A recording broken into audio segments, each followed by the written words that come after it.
Test ಕ್ರಿಕೆಟ್ಗೆ retirement ಕೊಟ್ಟಿದ್ದಾರೆ ರೋಹಿತ್ ಶರ್ಮಾ, ವಿರಾಟ್ ಕೊಹ್ಲಿ. ಆದ್ರೆ ಅವರು ವಾಪಸ್ ಬರ್ಬೇಕಾ, ರಿಟೈರ್ಮೆಂಟ್ ಅನ್ನ ಹಿಂಪಡೆದುಕೊಳ್ಬೇಕಾ, T20ಗೆ ಏನಾದ್ರೂ ಅವಶ್ಯಕತೆ ಇದೆಯಾ ರೋಹಿತ್ ಶರ್ಮಾ, ವಿರಾಟ್ ಕೊಹ್ಲಿ ಅವರದ್ದು?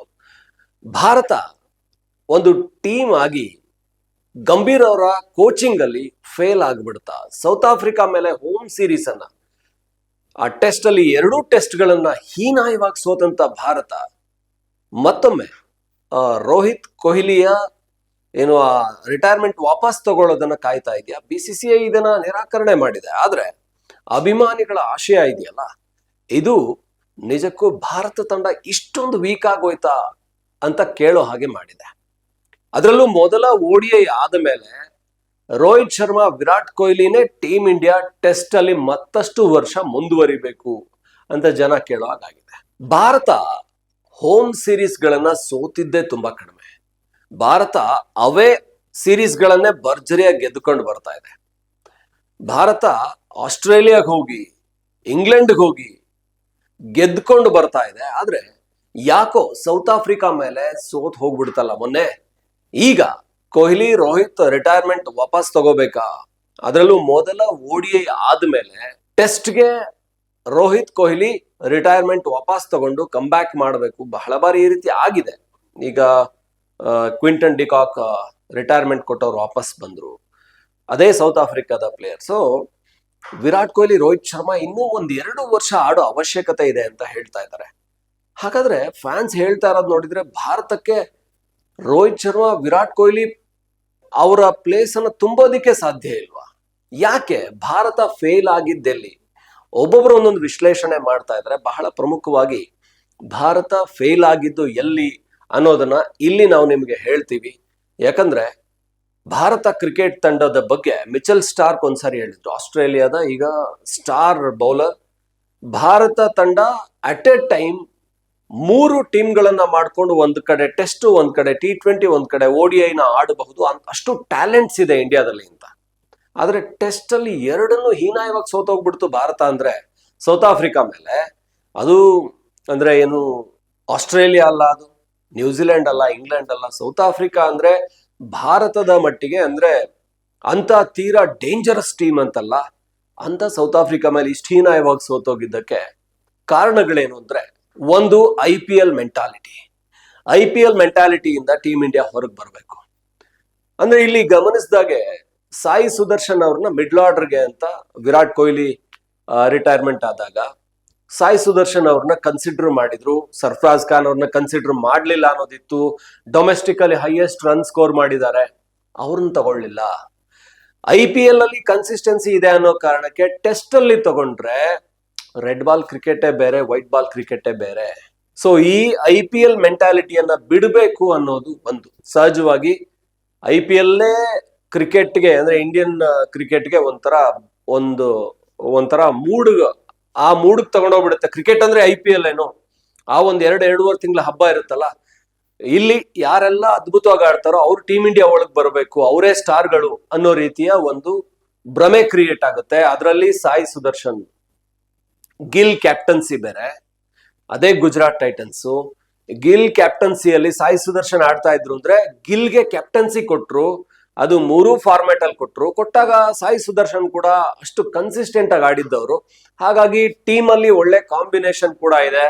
ಇಲ್ಲಿ ಅಂದ್ರೆ ಗುಜರಾತ್ ಟೈಟನ್ಸ್ ಅಲ್ಲಿ ಏನು ಕಾಂಬಿನೇಷನ್ ವರ್ಕ್ ಆಗಿತ್ತು ಅದು ಟೀಮ್ ಇಂಡಿಯಾದಲ್ಲಿ ಕೂಡ ವರ್ಕ್ ಆಗುತ್ತೆ. ಹೇಗ್ ನೋಡಿ, ಅಭಿಷೇಕ್ ಶರ್ಮಾ ಪಂಜಾಬ್ಗೆ, ಗಿಲ್ ಅಭಿಷೇಕ್ ಶರ್ಮಾ ಆಡ್ತಾರೆ. ಅವರಿಬ್ಬರ ಏನು ಆ ಕಾಂಬಿನೇಷನ್, ಅವರಿಬ್ಬರ ಪಾರ್ಟ್ನರ್ಶಿಪ್ ಹೆಂಗೆ ಪಂಜಾಬ್ ಅಲ್ಲಿ ವರ್ಕ್ ಆಗಿತ್ತು, ಟೀಮ್ ಇಂಡಿಯಾದಲ್ಲಿ ವರ್ಕ್ ಆಗ್ತಾ ಇದೆ. ಆ ರೀತಿಯಲ್ಲಿ ಸಾಯಿ ಸುದರ್ಶನ್ IPL ಅಲ್ಲಿ ಏನು ಗುಜರಾತ್ ಟೈಟನ್ಸ್ ಅಲ್ಲಿ ಆಡಿದ್ರಿಂದ ಒಳ್ಳೆಯ ಕನ್ಸಿಸ್ಟೆನ್ಸಿ ಇದ್ದಿದ್ರಿಂದ ಆಗ ಸಿಕ್ಕಾಬಟ್ಟೆ ಸೋಷಿಯಲ್ ಮೀಡಿಯಾದಲ್ಲಿ ಇಲ್ಲ ಇವ್ರು ಬೇಕೇ ಬೇಕು, ಟೀಮ್ ಇಂಡಿಯಾಗೆ ಬರಲೇಬೇಕು ಅಂತ ಅನ್ಕೊಂಡಿದ್ರು. ಆದ್ರೆ ಇಲ್ಲಿ ತಂದಾಗ ಆ ಪ್ಲಾನ್ ಫೇಲ್ ಆಯ್ತು. ಅಂದ್ರೆ ರೆಡ್ ಬಾಲ್ ಕ್ರಿಕೆಟೇ ಬೇರೆ, ವೈಟ್ ಬಾಲ್ ಕ್ರಿಕೆಟೇ ಬೇರೆ. ಎರಡನೇದ್ದು ಬಹಳ ಮುಖ್ಯವಾದಂತ ವಿಚಾರ, ಒಬ್ಬ ಏನು ಆ ಎಕ್ಸ್ಪರ್ಟ್ ಇಲ್ಲದೆ ಇರುವಂತದ್ದು. ಅಂದ್ರೆ ಟೆಸ್ಟ್ ಎಕ್ಸ್ಪರ್ಟ್ ಅಂತ ಇರ್ತಾರಲ್ಲ, ಯಾರು ಕನ್ಸಿಸ್ಟೆನ್ಸಿ, ಯಾರು ಈ ಕುಲ್ದೀಪ್ ಯಾದವ್ ತಮಾಷೆ ಮಾಡ್ತಾ ಇದ್ರೆ, ಕುಲ್ದೀಪ್ ಯಾದವ್ ನೆಕ್ಸ್ಟ್ ವಾಲ್ ಅಂತೇಳಿ. ರಾಹುಲ್ ದ್ರಾವಿಡ್ 2000ದಿಂದ 2010 ಇದ್ರು. ಆಮೇಲೆ 2010ರಿಂದ 2025 ಚೇತೇಶ್ವರ್ ಪೂಜಾರ ಇದ್ರು. ಈಗ ಕುಲ್ದೀಪ್ ಯಾದವ್ ಅಂತಂದ್ರೆ ಕಳೆದ 2 ಟೆಸ್ಟ್ ಅಲ್ಲಿ ಯಾವ ರೀತಿ ಅಂದ್ರೆ ಕುಲ್ದೀಪ್ ಯಾದವ್ ಆ ಒಂದು ಏನು ಡಿಫೆನ್ಸ್ ಮಾಡಿದ್ರು ಅದನ್ನ ನೋಡಿದಾಗ ಹಂಗೆ ಹೇಳ್ತಾ ಇದ್ದಾರೆ. ಆದ್ರೆ ಆ ಒಬ್ಬ ಏನು ಸ್ಪೆಷಲಿಸ್ಟ್ ಪ್ಲೇಯರ್ ಇಲ್ಲದೆ ಇರೋದು, ಟೆಸ್ಟ್ ಸ್ಪೆಷಲಿಸ್ಟ್ ಅಂತ ಏನ್ ಹೇಳ್ತೀವಿ, ಒಂದು ರಾಹುಲ್ ದ್ರಾವಿಡ್, VVS ಲಕ್ಷ್ಮಣ್ ರೀತಿ ಇದ್ರಲ್ಲ, ಅದಾದ್ಮೇಲೆ ಚೇತೇಶ್ವರ್ ಪೂಜಾರ, ರಹಾನೆ ಇದ್ರು. ಆ ಸ್ಪೆಷಲಿಸ್ಟ್ಗಳಿಲ್ಲ ಅಂತ ಟೆಸ್ಟ್ ಸ್ಪೆಷಲಿಸ್ಟ್ ಅನ್ನ ರೆಡಿ ಮಾಡ್ಲಿಲ್ಲ ಟೀಮ್ ಇಂಡಿಯಾ. IPL ನ ನಂಬಿಕೊಂಡು ಅಲ್ಲಿ ಕನ್ಸಿಸ್ಟೆನ್ಸಿ ಇದ್ದವ್ರನ್ನ ಇಲ್ಲಿ ತಂದಾಕಣ, ಇಲ್ಲ, ಇದು ವರ್ಕ್ ಆಗೋದಿಲ್ಲ. ಅದನ್ನ ಭಾರತ ಗಮನಿಸಬೇಕು. ಇದು ಕ್ಯಾಪ್ಟನ್ಸಿ ವಿಚಾರದಲ್ಲಿ ಬಹಳ ಪ್ರಮುಖವಾಗಿ ಮೂರನೇದ್ದು ಗಿಲ್ಗೆ ಕ್ಯಾಪ್ಟನ್ಸಿ ಕೊಟ್ಟರು, ಹಿರಿಯರನ್ನ ಕಡೆಗಣಿಸಿದ್ರು, ಅನುಭವದ ಕೊರತೆ ಕೂಡ ಕಾಣಿಸುತ್ತೆ. ಒಂದು ದಿನದ ಆಟ ಅಥವಾ ಒಂದ್ 2-3 ಗಂಟೆಗಳ T20 ಆಟ ಅಂತ ಅಂದಾಗ ಬೇರೆ, ಆದ್ರೆ ಟೆಸ್ಟ್ ಅಂತ ಬಂದಾಗ ಆ 90 ಓವರ್ಸ್ 5 ದಿನ ಅಲ್ಲಿ ನಮ್ಮ ಗೇಮ್ ಪ್ಲಾನ್ ಏನಾಗಿರ್ಬೇಕು, ನಮ್ಮ ಬೌಲರ್ಗಳನ್ನ ಯಾವ ರೀತಿ ರೊಟೇಟ್ ಮಾಡಬೇಕು, ಇದನ್ನ ಒಬ್ಬ ಯಂಗ್ ಪ್ಲೇಯರ್ ಆದವನು, ಅಷ್ಟರ ಮಟ್ಟಿಗೆ ಎಕ್ಸ್ಪೀರಿಯನ್ಸ್ ಇಲ್ಲದೆ ಇರೋನು ಹ್ಯಾಂಡಲ್ ಮಾಡೋದು ಕಷ್ಟ. ಈ 3 ರೀಸನ್ಗಳು, ಒಂದು IPL ಮೆಂಟಾಲಿಟಿ, ಇನ್ನೊಂದು ಏನು ಈ ಸ್ಪೆಷಲಿಸ್ಟ್ ಆದಂತ ಒಬ್ಬ ಬ್ಯಾಟ್ಸ್ಮನ್ ಇಲ್ಲದೆ ಇರೋದು, ಟೆಸ್ಟ್ ಸ್ಪೆಷಲಿಸ್ಟ್ ಇಲ್ಲದೆ ಇರೋದು, ಇನ್ನೊಂದು ಏನು ಟೀಮ್ ಇಂಡಿಯಾದಲ್ಲಿ ಆ ಏನು ಕ್ಯಾಪ್ಟನ್ಸಿ ವಿಚಾರದಲ್ಲಿ ಎಡವಿದ್ದು ಯಂಗ್ಸ್ಟರ್ಸ್ಗೆ ಕ್ಯಾಪ್ಟನ್ಸಿ ಕೊಟ್ಟಿದ್ದು. ಈ ವಿಚಾರಗಳನ್ನ ಇಟ್ಕೊಂಡು ನೋಡೋದಾದ್ರೆ IPL ಅಲ್ಲಿ ಕನ್ಸಿಸ್ಟೆಂಟ್ ಆಗಿ ಬ್ಯಾಟ್ ಮಾಡ್ದ ಅಂತ ಅಂದ ಕೂಡಲೇ ಅವ್ನು ಟೆಸ್ಟಿಗೆ ಸೆಟ್ ಆಗ್ತಾನೆ ಅನ್ನೋದಲ್ಲ, ಅಲ್ಲಿ ಎಡವಿತು ಟೀಮ್ ಇಂಡಿಯಾ. ಈಗ ರೋಹಿತ್ ಕೊಹ್ಲಿ ರಿಟೈರ್ಮೆಂಟ್ ವಾಪಸ್ ತಗೊಂಡು ಟೀಮ್ ಇಂಡಿಯಾಗೆ ಮತ್ತೆ ಕಮ್ ಬ್ಯಾಕ್ ಮಾಡ್ಬೇಕು ಅಂತ ಕೆಲವರು ಹೇಳ್ತಾ ಇದ್ದಾರೆ. ಇಂಡಿಯನ್ ಕ್ರಿಕೆಟ್ಗೆ ಅಂತ ಬರಗಾಲ ಅಂತೂ ಬಂದಿಲ್ಲ. ಇಲ್ಲಿ ಸಾಕಷ್ಟು ಡೊಮೆಸ್ಟಿಕಲ್ ಅದ್ಭುತವಾದಂತ ಟ್ಯಾಲೆಂಟ್ಸ್ ಇದ್ದಾರೆ. ಬಟ್ ಒಂದು ವ್ಯಾಕ್ಯೂಮ್ ಇದೆಯಲ್ಲ, ಈ ರಾಜಕೀಯವಾಗಿ ನೋಡೋದಾದ್ರೆ ಯಾವಾಗ ಕರುಣಾನಿಧಿ ಜಯಲಲಿತಾ ತೀರ್ಕೊಂಡಾದ್ಮೇಲೆ ಆ ತಮಿಳ್ನಾಡು ಪೊಲಿಟಿಕ್ಸ್ ಅಲ್ಲಿ ಒಂದು ವ್ಯಾಕ್ಯೂಮ್ ಬಂತಲ್ಲ, ಆ ವ್ಯಾಕ್ಯೂಮ್ ಅಲ್ಲಿ ಅಂದ್ರೆ ಯಾರು ಎಮರ್ಜ್ ಆಗ್ತಾರೆ ಅನ್ನೋದು ಮುಖ್ಯ. ಅದಕ್ಕೊಂದು ಟೈಮ್ ತಗೊಳುತ್ತೆ. ಒಂದು ಲೀಡರ್ಶಿಪ್, ಟಾಪ್ ಲೀಡರ್ಸ್ ಕಣ್ಮರೆಯಾದಾಗ ಆ ಒಂದು ನಿರ್ವಾತವನ್ನ ತುಂಬೋರು, ಆ ಸ್ಥಳವನ್ನು ತುಂಬೋರು ಸ್ವಲ್ಪ ಟೈಮ್ ತಗೋತಾರೆ. ರೋಹಿತ್ ಕೊಹ್ಲಿ ಅಂತ ಲೆಜೆಂಡ್ಸ್ ದಶಕಗಳ ಕಾಲ ಟೀಮ್ ಇಂಡಿಯಾವನ್ನ ಒಂದು ಒಂದು ಒಂದು ಫಾರ್ಮ್ಯಾಟ್ಗಳಲ್ಲಿ, ಎಲ್ಲ ಫಾರ್ಮ್ಯಾಟ್ಗಳಲ್ಲಿ ಅಲ್ಲಿ ಕಂಪ್ಲೀಟ್ ಆಗಿ ಅವರೇ ಅಕ್ವೈರ್ ಮಾಡ್ಕೊಂಡಿದ್ರು. ಅವ್ರು ಇದ್ರೆ ಸಾಕು, ಕನ್ಸಿಸ್ಟೆಂಟ್ ಆಗಿ ಟೀಮ್ಗೆ ಪರ್ಫಾರ್ಮ್ ಮಾಡ್ತಾ, ಶತಕಗಳ ಮೇಲೆ ಶತಕವನ್ನು ಹೊಡಿತಾ. ಸೊ 52ನೇ ಒನ್ ಡೇ ಸೆಂಚುರಿ ನೋಡಿದ್ವಿ, 83ನೇ ಟೋಟಲ್ ಸೆಂಚುರೀಸ್ ನೋಡಿದೀವಿ. ಆ ರೀತಿಯ ಕನ್ಸಿಸ್ಟೆನ್ಸಿ ಇದ್ದಂಥವ್ರು ರಿಟೈರ್ ಆದಾಗ ಯಾರೋ ಒಬ್ರು ಆ ಸ್ಥಾನ ತುಂಬೋದಿಕ್ಕೆ 1 ವರ್ಷ 2 ವರ್ಷ ತಗೋಬಹುದು. ಆದ್ರೆ ಇವತ್ತಿರುವಂತ ಸ್ಪೀಡಲ್ಲಿ 1 ವರ್ಷ 2 ವರ್ಷ ತಗೊಳೋದಿಕ್ ಹೋದ್ರೆ ಅದು ಇಂಡಿಯಾದಂತ ಟೀಮ್, ಯಾಕಂದ್ರೆ ಇವ್ರು ಆಡೋದೆಲ್ಲ ಸೇನಾ ಕಂಟ್ರೀಸ್ ಮೇಲೆ ಇರುತ್ತೆ. South Africa, England, New Zealand, Australia, ಇವೆಲ್ಲ ಅಂದ್ರೆ ತುಂಬಾ ಟಾಪ್ ಕ್ಲಾಸ್ ಟೀಮ್ಗಳ ಮೇಲೆ ಆಡ್ಬೇಕಾಗುತ್ತೆ.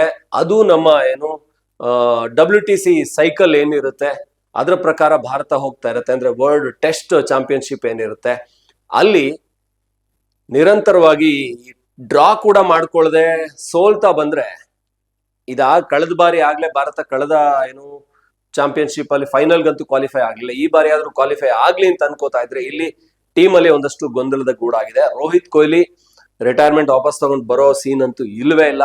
T20ಗಂತೂ ಅವಶ್ಯಕತೆನೇ ಇಲ್ಲ. ರೋಹಿತ್ ಶರ್ಮಾ ಪ್ಲೇಸ್ಗೆ ಅಭಿಷೇಕ್ ಶರ್ಮಾ ಬಂದಿದ್ದಾರೆ.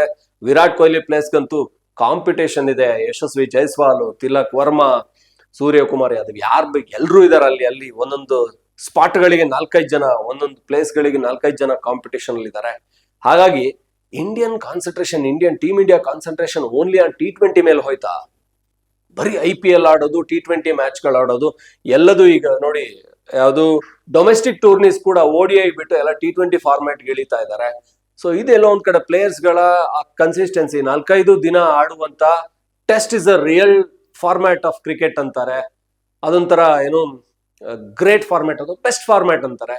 ಸೊ ಅಲ್ಲಿ ಇಂಡಿಯಾ ಫೇಲ್ ಆಗ್ಬಿಟ್ರೆ ಹೇಗೆ? ರಿಯಲ್ ಕ್ರಿಕೆಟರ್ಸ್ ಅನ್ನ ಪ್ರೊಡ್ಯೂಸ್ ಮಾಡೋದೇ ಟೆಸ್ಟ್, ನಿಜವಾದ ಗೇಮ್ ಅಂದ್ರೆ ಟೆಸ್ಟ್ ಅಂತ ಹೇಳ್ತಾರೆ. ಸೊ ಅಲ್ಲಿ ಭಾರತ ಫೇಲ್ ಆಗ್ತಿದೆಯಲ್ಲ, ಇದಕ್ಕೆ ಕಾರಣಗಳು IPL ಮೆಂಟಾಲಿಟಿಯಿಂದ ಹೊರಗಡೆ ಬರಬೇಕು ಅನ್ನೋದೊಂದು, ಮತ್ತೊಂದು ಆ ಒಂದು ಸ್ಪೆಷಲಿಸ್ಟ್ ಪ್ಲೇಯರ್ ಅನ್ನ, ಒಬ್ಬ ಚೇತೇಶ್ವರ್ ಪೂಜಾರ, ಒಬ್ಬ ರಹಾನೆ ನಂತರ ಆ ಸ್ಪೆಷಲಿಸ್ಟ್ ಪ್ಲೇಯರ್ ಇಲ್ಲ ಅನ್ನುವಂಥದ್ದು 3ನೇ ಬಾರಿ ಹೇಳ್ತಾ ಇದೀನಿ, ಬೇಜಾರು ಮಾಡ್ಕೋಬಿಡಿ. ಯಾಕಂದ್ರೆ ಹೇಳ್ಬೇಕಾಗುತ್ತೆ. ಇಂಡಿಯನ್ ಟೀಮ್ ಹಂಗಿದೆ ನೋಡಿ, ಒಂದೊಂದು ಫಾರ್ಮ್ಯಾಟ್ಗೆ ಒಂದೊಂದು ಟೀಮ್, T20 ಒಂದು ಬೆಸ್ಟ್ ಟೀಮ್, ODI ಒಂದು ಬೆಸ್ಟ್ ಟೀಮ್, ಟೆಸ್ಟ್ ಒಂದು ಬೆಸ್ಟ್ ಟೀಮ್ ರೆಡಿ ಮಾಡಿ ಆಡಿಸ್ಬೋದು ಅಂತಿದ್ದಂತ ಟೀಮ್ ಇಂಡಿಯಾ ಒಂದು ಫಾರ್ಮ್ಯಾಟ್ ಅಲ್ಲಿ ಕೂಡ ಸಕ್ಸಸ್ ಆಗದೆ ಇರೋ ಮಟ್ಟಿಗೆ ಬರ್ತಾ ಇದೆ ಅಂತ ಹೇಳಿದ್ರೆ, ಇದಕ್ಕೆ ಕ್ಯಾಪ್ಟನ್ಸಿ ಕೂಡ ವಿಚಾರದಲ್ಲಿ ಗಮನ ಹರಿಸಬೇಕು. ಗಂಭೀರ್ ಅವ್ರನ್ನ ಬೈದು ಏನು ಪ್ರಯೋಜನ ಇಲ್ಲ. ಗಂಭೀರ್ ಕೋಚ್ ಆಗಿ ಸೆಲೆಕ್ಷನ್ ಕಮಿಟಿ ಅಜಿತ್ ಅಗರ್ಕರ್ ಕೂಡ ಇದ್ರ ಬಗ್ಗೆ ಈಗ ಅವರು ಡೊಮೆಸ್ಟಿಕ್ ಏನು ಸ್ಕೌಟಿಂಗ್ ಕಡೆ ಹೋಗ್ತಾ ಇದಾರೆ, ಡೊಮೆಸ್ಟಿಕ್ ಅಲ್ಲಿ ಯಾರು ಚೆನ್ನಾಗ್ ಆಡ್ತಾ ಇದಾರೆ ಅಂತ ಸುದ್ದಿ ಆಯ್ತು. ಅದನ್ನು ಕೂಡ ಗಮನ ಹರಿಸ್ಬೇಕು. ಕೇವಲ IPL ನೋಡ್ಕೊಂಡು ಇಲ್ಲ ಅಂತ ಹೇಳಿದ್ರೆ ಯಾವ್ದೋ ಒಂದು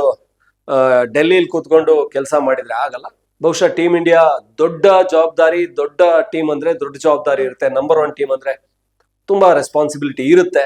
ಹಾಗಾಗಿ ಬರೋ ದಿನಗಳಲ್ಲಿ ರೋಹಿತ್ ಕೊಹ್ಲಿ ಸ್ಥಾನವನ್ನ ಯಾರು ತುಂಬ್ತಾರೋ ಗೊತ್ತಿಲ್ಲ. ನಮಗೂ ಆ ಕ್ಯೂರಿಯಾಸಿಟಿ ಇದೆ. ಬಟ್ ಟೆಸ್ಟ್ ಅಲ್ಲಿ ಅವ್ರು ರಿಟೈರ್ಮೆಂಟ್ ವಾಪಸ್ ಅಂತೂ ತಗೊಳ್ಳಲ್ಲ.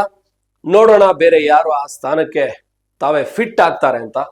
ಹಾಗಾಗಿ ಈ ಚರ್ಚೆ ಬಹಳ ನಡೀತಾ ಇದೆ. ನಿಮಗೇನ್ ಅನ್ಸುತ್ತೆ ಇದ್ರ ಬಗ್ಗೆ? ಯಾರು ಅವ್ರ ಸ್ಥಾನಕ್ಕೆ ಫಿಟ್ ಆಗ್ತಾರೆ? ರೋಹಿತ್ ಕೊಹ್ಲಿ ಸ್ಥಾನಕ್ಕೆ ಫಿಟ್ ಆಗುವಂತ ಓಪನಿಂಗ್ ಬ್ಯಾಟರ್ ಆಗಿ ಮಿಡ್ಲ್ ಆರ್ಡರ್ ಬರುವಂತವ್ರು ಯಾರು, ಆಂಕರ್ ರೋಲ್ ಯಾರು ಪ್ಲೇ ಮಾಡ್ತಾರೆ?